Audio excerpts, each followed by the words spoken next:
નમસ્કાર મિત્રો, 2 માર્ચે શુક્રદેવ મીન રાશિમાં પ્રવેશ કરવા જઈ રહ્યા છે અને લક્ષ્મી નારાયણ રાજયોગનું નિર્માણ કરવા જઈ રહ્યા છે. જ્યોતિષશાસ્ત્રમાં શુક્રને 9 ગ્રહોમાં ખૂબ જ મહત્વપૂર્ણ ગ્રહ માનવામાં આવ્યો છે. રાક્ષસોના ગુરુ શુક્રને ધન, સમૃદ્ધિ, લગ્ન, પ્રેમ, વૈભવ અને ભૌતિક સુખ સુવિધાઓનો મુખ્ય કારક માનવામાં આવે છે. તેથી 12 રાશિઓના જીવનમાં શુક્રની સ્થિતિમાં પરિવર્તન જોવા મળે છે.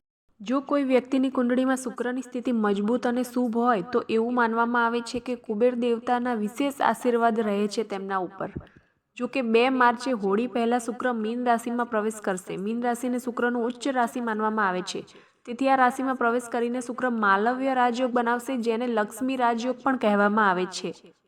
આ પંચ મહાપુરુષ રાજયોગનું નિર્માણ ચોક્કસ રાશિના લોકો માટે સુખ, સમૃદ્ધિ અને સંપત્તિ લાવી રહ્યો છે. ચલો જાણીએ કે શુક્ર લક્ષ્મી યોગના નિર્માણથી કઈ રાશિના લોકોને સૌથી વધુ ફાયદો થવાનો છે.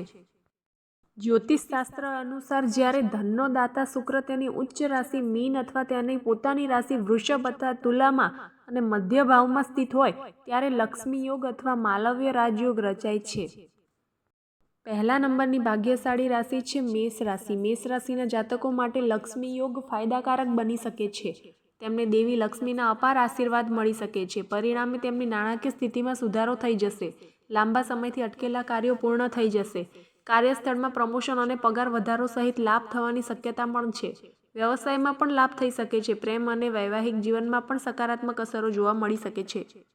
બીજા નંબરની ભાગ્યશાળી રાશિ છે મિથુન રાશિ. મિથુન રાશિના જાતકો માટે આ સમયગાળો ખૂબ જ ફાયદાકારક રહેવાનો છે. કારકિર્દીમાં ઝડપી પ્રગતિ શક્ય છે. નેતૃત્વ ક્ષમતામાં વધારો થવાથી મોટી જવાબદારીઓ મળી શકે છે.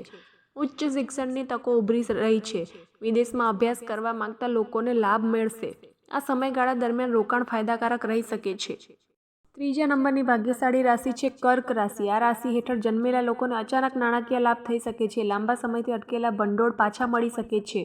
મિલકતમાં લાભ થવાની શક્યતા છે. તમે આધ્યાત્મિકતા તરફ ઝુકાવ રાખશો, જેના કારણે તમે ધાર્મિક કાર્યક્રમોમાં ભાગ લેવાની શક્યતા વધુ બની શકે છે. તમે પરિવાર અને મિત્રો સાથે ગુણવત્તાયુક્ત સમય વિતાવી શકો છો. લગ્ન પ્રસ્તાવ મળવાની પણ શક્યતા છે.